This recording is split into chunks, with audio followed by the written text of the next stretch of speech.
State Affairs with Edmondo Bilo is live.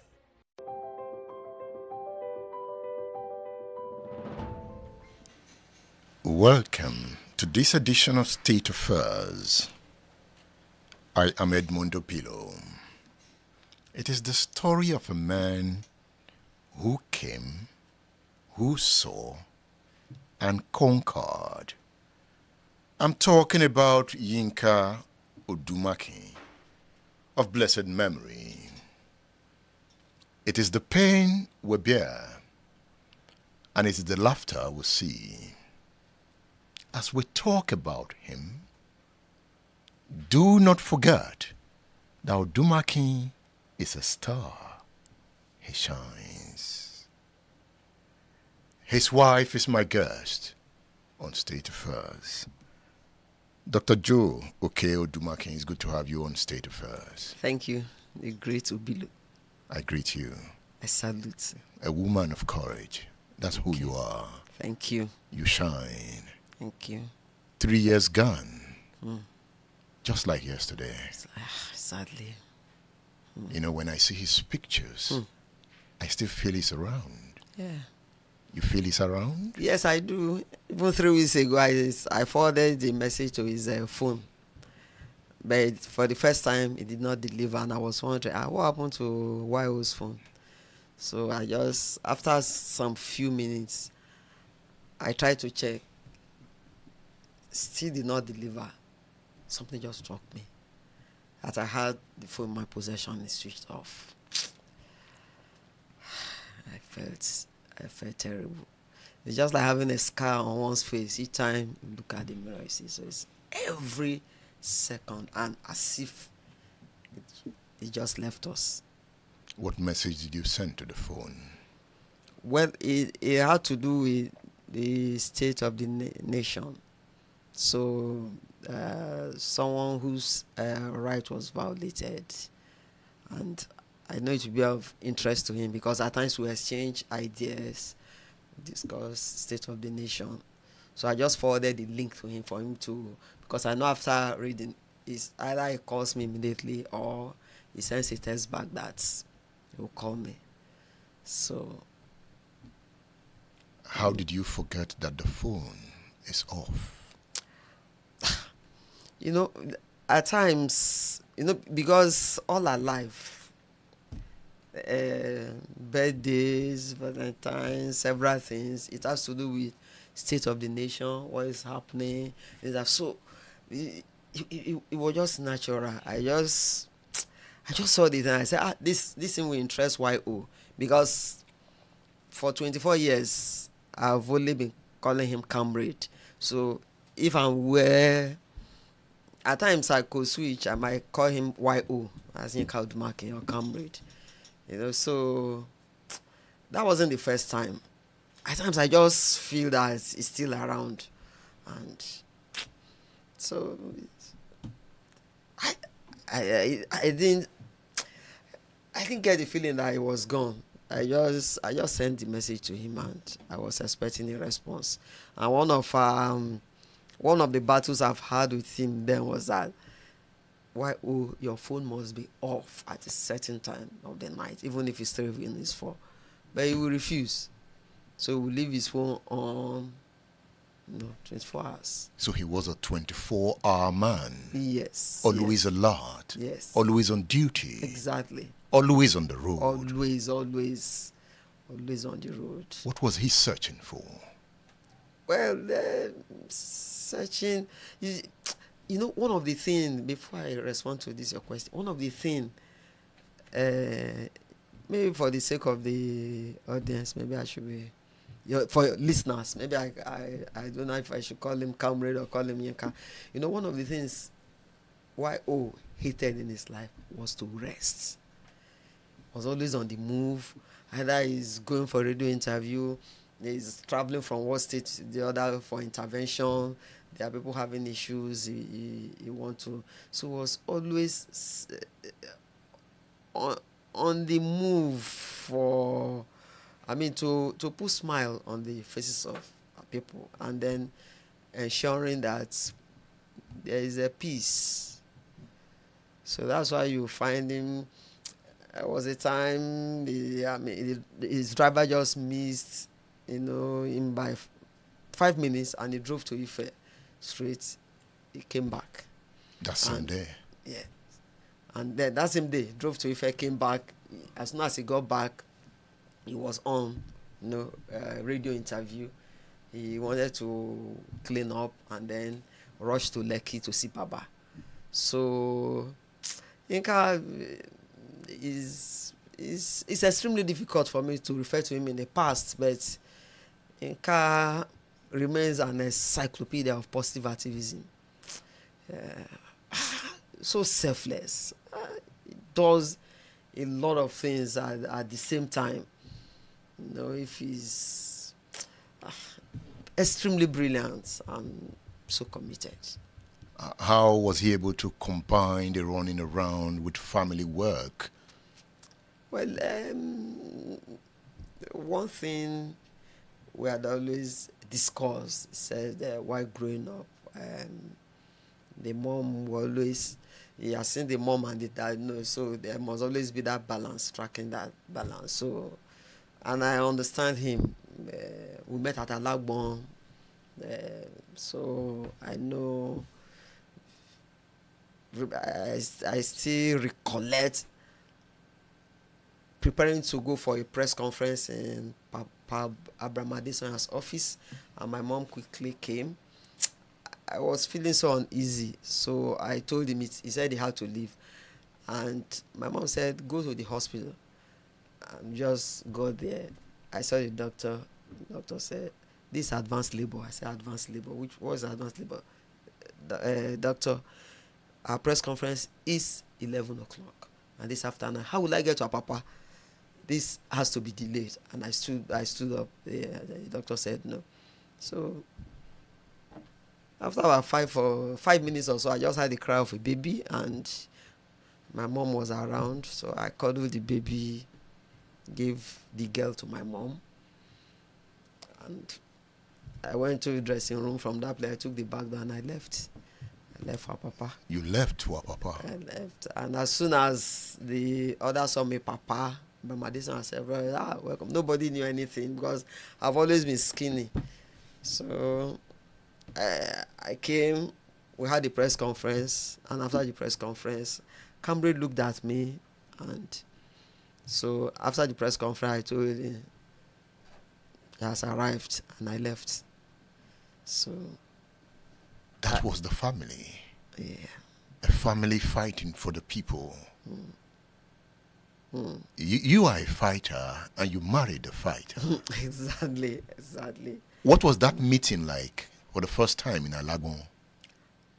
I was detained for almost 3 weeks. Lorry, police headquarters for unlawful assembly, and then disrupting peace, and so I was not too fine. But they called in their doctor after treating me. I refused to eat, so it just said I was not cooperating because they needed information, and I did not give them information because just like Yinka hated to rest. One of the things I hate is not to brush my teeth, and when I'm not giving toothpaste for 3 weeks, I don't want to talk. It's as if my mouth will be very heavy. So that day, my dad was called. He was working at the governor's office to sign an undertaking that I will be of good behavior.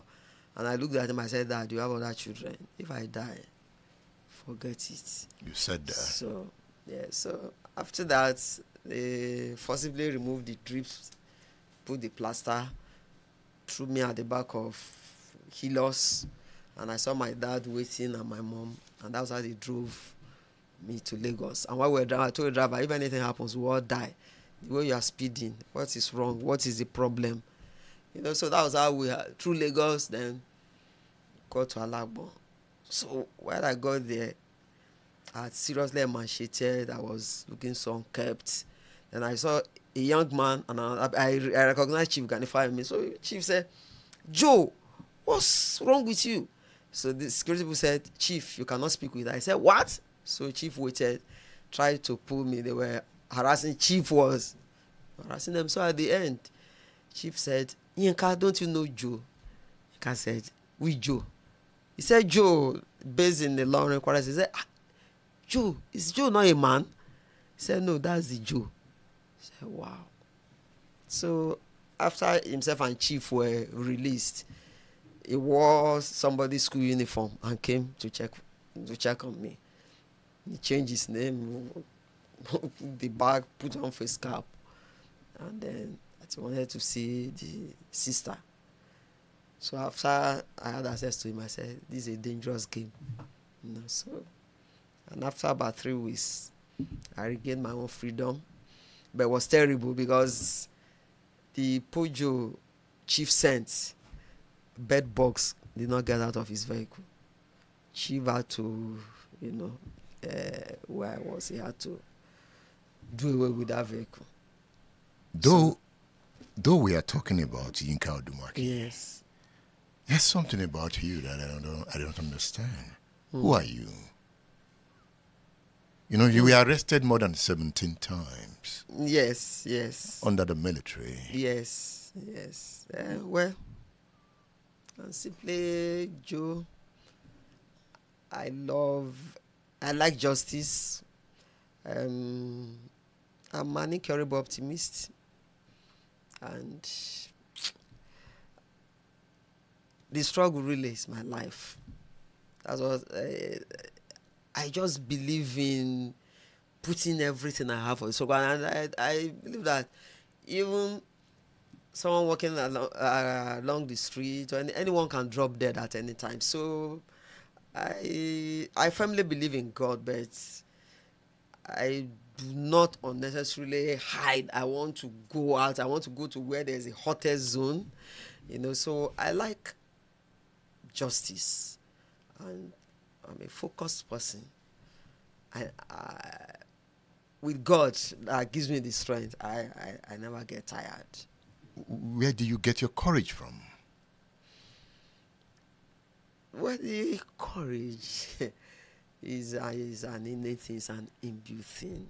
It's just a thing that comes, automatically. I remember in those days, below, when you want to get me to talk, apart from not brushing my teeth, and I don't want to talk, some of them will ask me, do you want to drink anything, or you want anything? I would say no. It just comes and, it flows. So, and that was what who Yinka Odumakin was. That strength, that courage. When one gets to their Luther field, that thing, He admired that courage. Yes. He loved it. Yes. And he said, I will marry her. Yes. And he married her. Yeah.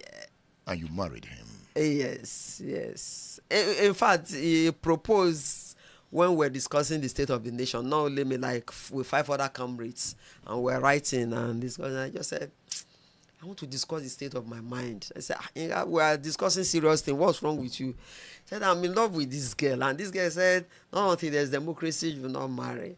So somebody just said, let them debate it. Tell us why you want to marry. Tell us why you don't want to marry. 2 minutes.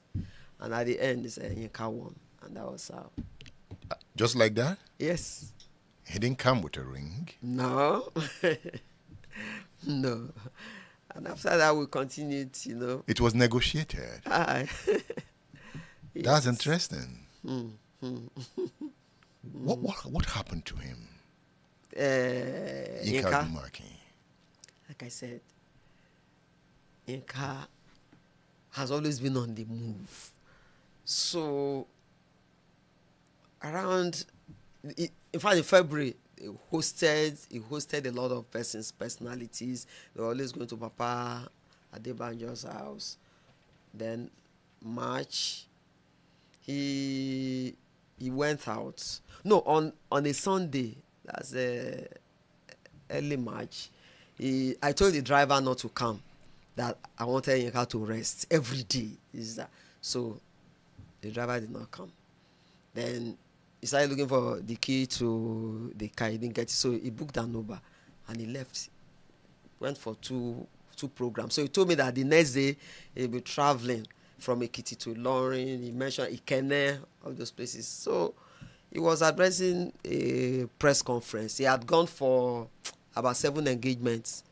So the last engagement he had, so one of the cameras called me, said, he called me and spoke to me in vernacular that the way he was breathing while addressing the media, that he's worried. So that was how he called me, Lagos traffic. So I called our consultant, and then they had to move him to the hospital. While he was there, I joined him. So they were treating him. He still told me that he had a meeting, wanted to go for a meeting. So While on the treatment bed?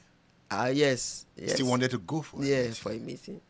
So it was after that the doctor came and said, he cannot go anywhere, that he had COVID. I said, what? Although during all those times, he was just moving around. So it said they had to move him, to an isolation center. So I went with them. He was there. When they then tested him, they said the oxygen was dropping. So Baba called Papa Debanjo, and he wanted, I think he picked the call. He said, Mombosa. I said he was on his way, so I collected the phone from him and told Baba that was an isolation center. His oxygen was dropping. They want to move him elsewhere. So Baba just exclaimed and said, nothing must happen to Yinka. So he made several calls. He was eventually moved to another isolation center. But on our way in an ambulance, he typed 3 of his articles. He said these doctors, they have a way of saying, keep that he knows in the next 1 week he will be negative. So besides typing, I covered myself up. So type. Before we got to our final destination, he had already typed 3 of his articles. So by the time we got, to Yaba, the doctor said he cannot go with his iPad or phone. So that was how it was taken in. And then it was there for the 6th day. He tested negative. But before then, I was called that they had to put him on induced coma because of his oxygen that was dropping. So that they needed the permission to do that. So they did that. And then after 6 days or 7 days, tested negative. But they tried to win him off the incubator. So, but in the process, the oxygen dropped again. So he had to remain on that incubator and was transferred elsewhere because he had tested negative. So he never came out from that induced coma until that he was just in the hospital for 11 days, 7 days, and then the 4th day there. So I think that led to, because he said it had affected his lungs, so it led to cardiac arrest. And on the 3rd of April? What really happened was that it was second. Yeah, Good Friday that it happened. Because when one is on incubator, to avoid infecting the person, you have limited access. So around 8:30 or so, I had to leave that place. And then the person waited behind, left like 9:30. So 10:20 on Friday was when he had cardiac arrest. But the person that was informed to tell me, Dr. Tunde Bakari, could not tell me. So I didn't know. I even wanted to see him in the morning. I was like, God, he tells around 3 a.m. that from the US, that sorry, what happened to Yinka? I said, I'm not sure the person who sent me this test is normal. That I just thought it's one of those things. Early in the morning, I got text message to come in connection with. Honestly, I didn't think about anything, but I didn't even know that he had left 10:20 p.m. on April 2nd, and that was how I had to correct that thing impression, because I thought it was the following morning when I was going there that he passed. Said he passed on Friday, April 2nd. And I'm even 3 years after, this is one of the rare occasions that I've become emboldened. So before your program will have ended, but now when I feel it most, when I'm alone, so I cry it out. And so it was April 2nd that he left, which was a Good Friday, and Yinka liked Good Friday a lot. Good Friday, anytime it's Good Friday, we fast. Very close to God. He leaves. Yes. You see him, right? I do.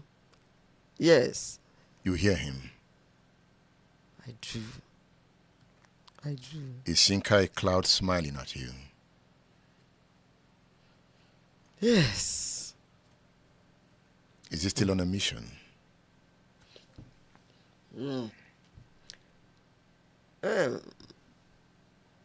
He lived a very short life, but he almost concluded his mission. In fact, he lived as if there was no tomorrow.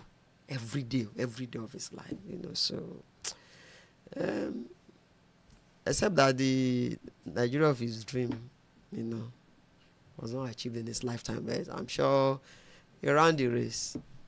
He came, he saw, and he conquered. He wrote a book, Watch the Watcher. Yeah, yes. He was a watchman. Yes, and yes, he wrote that book, and before, that's one thing about Yinka, is that he can take on anyone.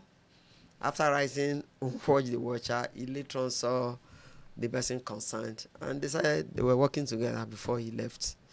In fact, when he came on a condolence visit, he was just telling me that, Yinka, very tough guy. That's Obasanjo, right? Yes. There's a no-nonsense person. He even took on Buhari that he worked with. Yes, he took him on. And there was a time he had some issues with one of his closest person, Pastor Bakari. But it was resolved. So you see that anytime he can take anybody, but at the end, based on principle.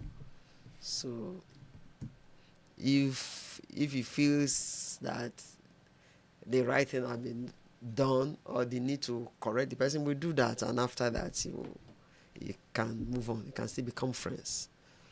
And on the 3rd of April at the Obafemi Awolowo University, he was celebrated. Yes, it was really celebrated.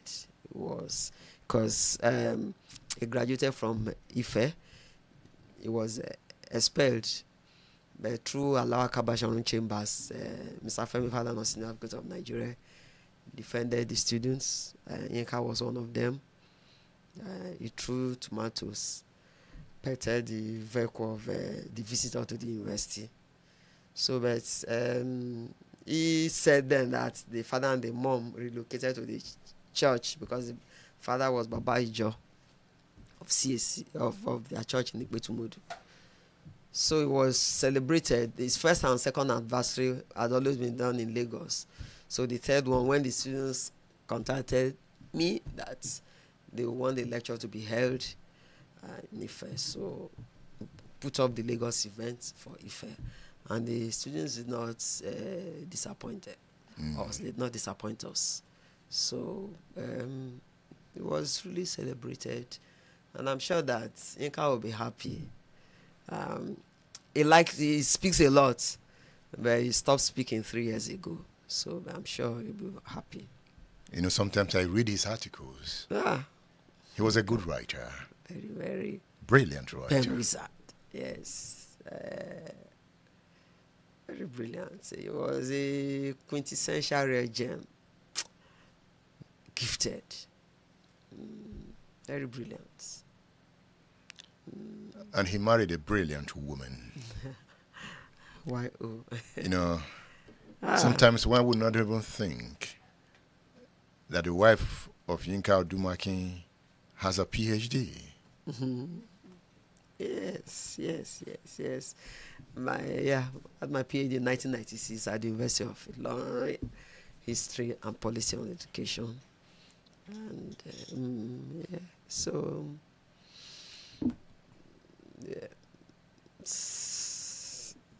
like that, we argue right to, You quarrel too. Yes. What would make both of you quarrel? State of the nation. No, at times, I remember when they had election in the United States. This current president, it was supporting a different person. I was supporting a different person. So during the debate, he just said your person didn't perform well. So we quarrel at times, but after. But a lot of people don't actually know that we're. No, is it a lot? Yeah, honestly, they don't know that we're husband and wife until he passed. I've had cause of some people reporting, so this your brother will always put his face, what's wrong, a few, one or two ladies. So at times it will come from somewhere for a program. I'll also be there. Somebody will tell me that comrade is there, and I'll just go and just greet him. Hello, yeah. So hi. After that, I'll go back to my seat. How did both of you cope during the Abacha era? It was very tough. It was like cat and mouse. After meeting, when we were going for protests, he just helped me with my kerosene and handkerchief, put the 2 bottles in his pocket. So when we were being tear gas, when we were running from pillar to pole, he would just be watching me. And somebody like me that is very good in martial arts, so if in the process of running, someone is trying to beat me up, I'll face the person. The person will later tell me that I will go on you, and I'll say shoot. It's only one bullet. That's so he'll be watching us at a distance. We're always moving around, and in those days, most of the press releases we'll write, we'll have to physically take them to the news. We'll go to Point, go to some of these media houses. There was even a particular time that we printed Ken Sarowa's poster. So while we were coming on the way, he saw a checkpoint. He said, when you get there, tell them that you don't know me. Let me go to jail. So we got there. The soldiers just flagged us down, checked, and brought it and said, this is your pastor? We said, yes. Said, can I have one? Said, we can have 2. Gave him the sticker, gave the poster, and can just spread off. So that was how we then eventually moved them to Chief Ganifa in his chambers. So at times when we see the risk, coming, we'll face it like that. When I say you are a lioness, I know what I mean. The lion and the lioness living together. How did your children cope with both of you? Well, the first one was 1998, and after her, when we continued with the struggle, as she was less than a month, my mom just said, both of you, this one be here. So my mom took the girl, away. So she started living with my mom. Before we had the other boy, that is now 21. So, coping, yes. Yinka will help him, with his homework.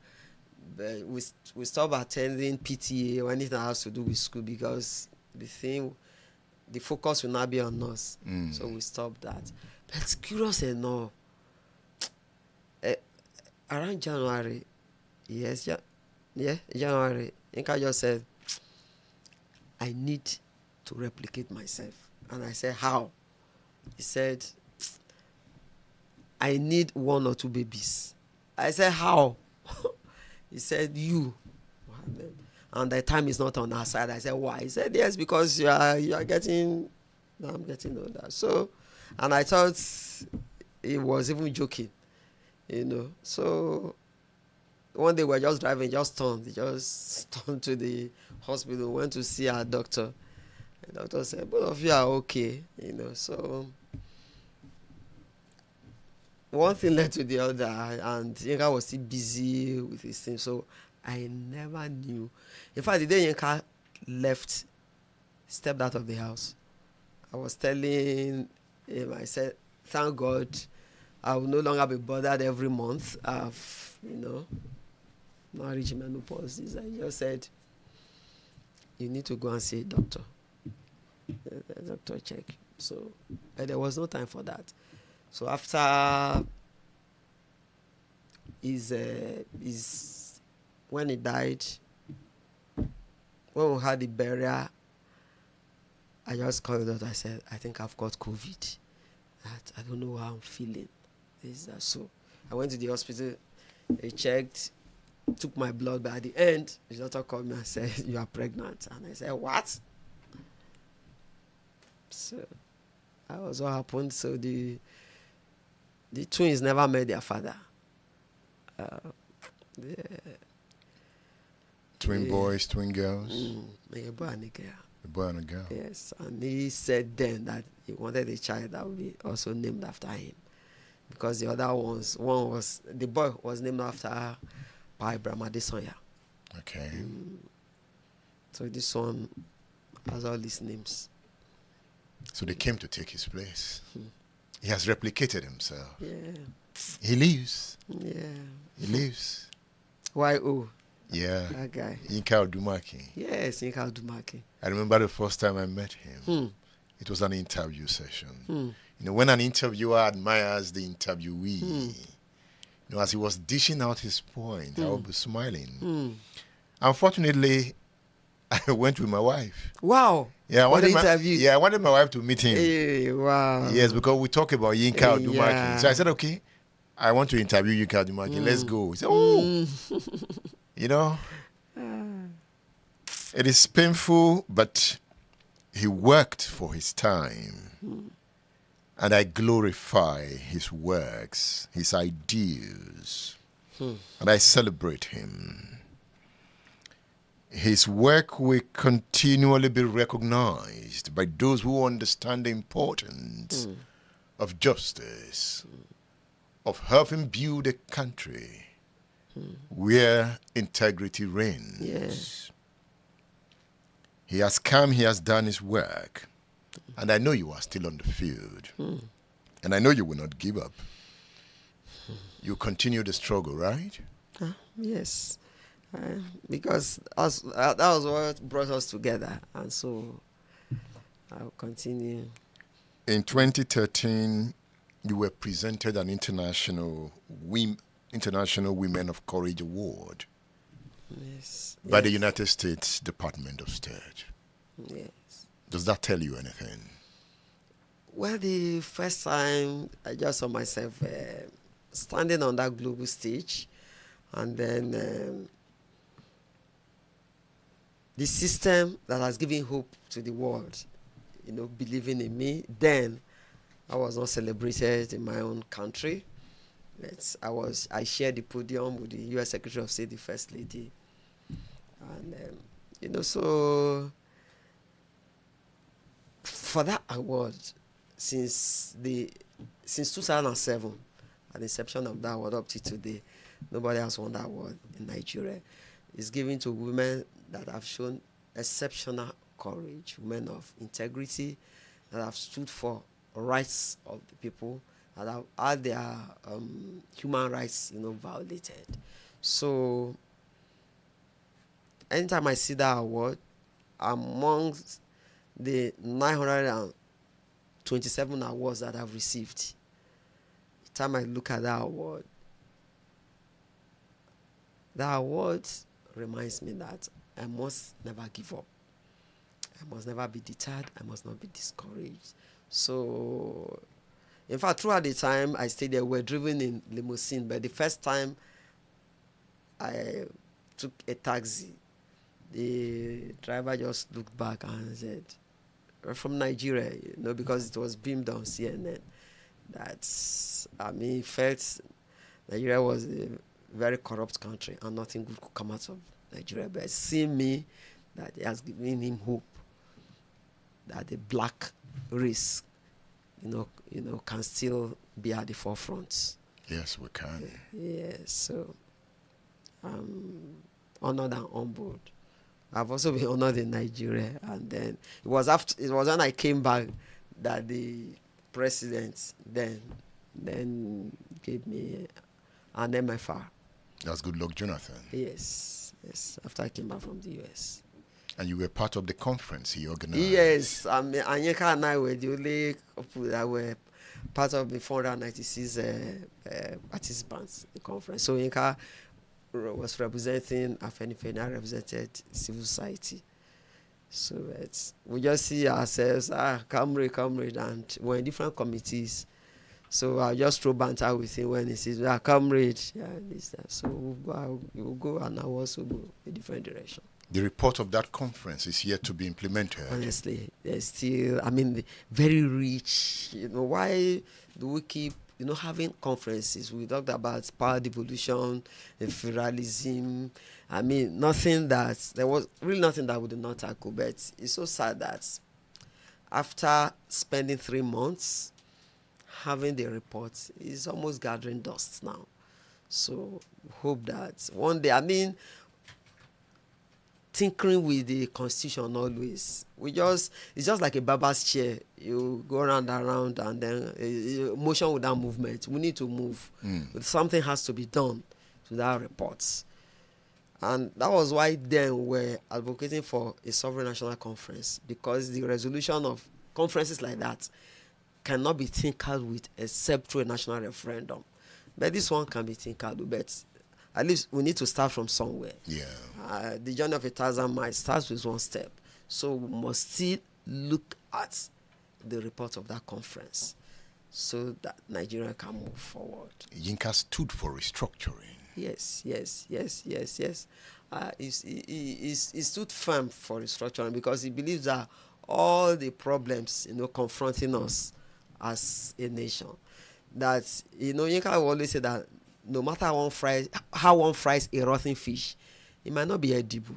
So when we keep, that without restructuring, Nigeria cannot get to the promised land. And I still believe that people have that phobia when you talk about it. I think they are going to balkanize the country. No, but at least any leader that can embrace such, I'm sure that the killings, federating units can develop at their pace, and Nigeria will grow. We had regions then, and the regions were doing very good. So, but as it is now, when I look back, I'll be wondering, is it the Nigeria that I grew up? When my father also want to make reference to that time, he always go to London, he will still tell us about his own Nigeria. So things must not get worse. It must get better. And we have to make it better. Yes. Before we round off, you are the president, Women Arise for Change. Yes. You have any message for Nigerian women, the African woman? The African woman must believe in herself. We must never allow anybody to make us suffer any self-esteem.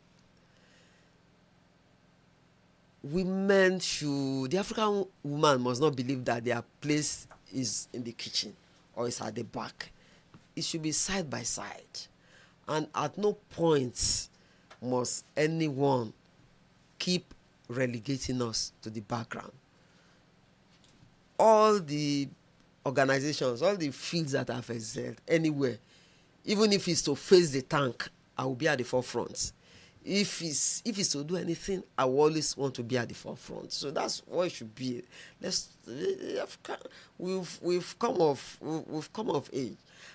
So we must brace up, learn to do the right thing. Do not allow anyone to talk down on you. Don't they say, because I'm a woman, I must always be on the background. I must keep mute. Silence is no longer golden. We must speak up, we must speak out. Speak against the ills of the society, and women must be supportive of each other. If we do that, our population, we're almost 50-50. So we should, our voice must be heard. Even those that are within the political field, those are the upper, lower chambers, state of assembly, council, everywhere, we must always excel so that we will remain that reference point, that example that the world will want to see. How is the campaign for democracy? The campaign for democracy is on, it's fine. I was the president for 10 years. We still believe that democracy has not taken that firm root. Nigerians must ensure that their votes count. Leaders must lead by example, and we should not be tired of such campaigns. But something I forgot to tell you at the level of women and rights is that we have had more than 8,000 cases of violence against women.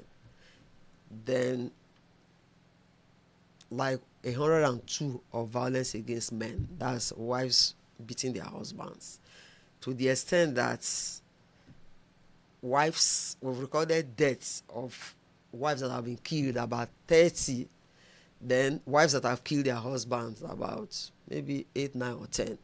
So where we have irreconcilable differences, people should learn to live apart. Marriage is not competition, but to complement each other. So let's try as much as possible not to kill ourselves in that marriage. Let's make things work. A family where parents are always fighting, their children will grow up to become more aggressive. So if we have those listening, if you are women and you are being terrorized, you are being beaten, before the person goes 6 feet below, let the person leave. And for men that their wives are beaten, don't wait till the person is beaten to death. Don't say because you are a man, you will not run out or you will not leave your marriage. It's better to be alive, and when those differences are resolved, then one can continue. Joe Okei-Odumakin, thank you for featuring on State Affairs. Thank you, Edmond Obilo. Thank you. Yeah.